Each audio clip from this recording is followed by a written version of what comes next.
Ever pondered why a feather falls to the ground slower than a stone, even though gravity pulls on them equally?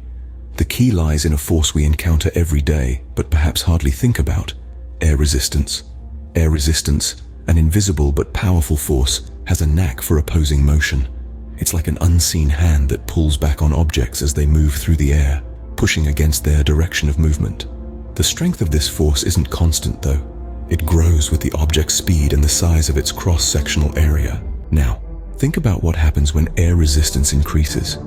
If you guess that the rate of acceleration of an object decreases, then pat yourself on the back. Objects slicing through the air at high speeds will face more air resistance, which in turn slows their acceleration. Here's a term that might sound like it's straight out of a sci-fi movie: terminal velocity. But it's a very real concept in physics. When an object moving through the air hits its terminal velocity, it's reached its maximum speed. Air resistance has matched the force of gravity, leading to zero net acceleration. Air resistance wears another hat too. It's also known as drag. Just like air resistance, the drag force grows with the square of an object's velocity. So, as an object picks up speed, the drag force ramps up too. Air resistance doesn't discriminate.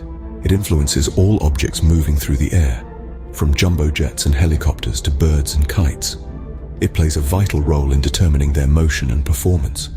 It even impacts parabolic motion, like the trajectory of a thrown object, slowing it down and reducing its range and maximum height.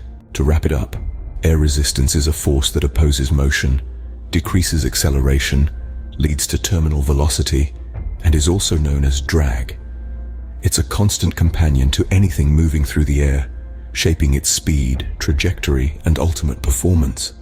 So the next time you see a feather gently floating down to the ground, remember the invisible force that's making it all happen: air resistance.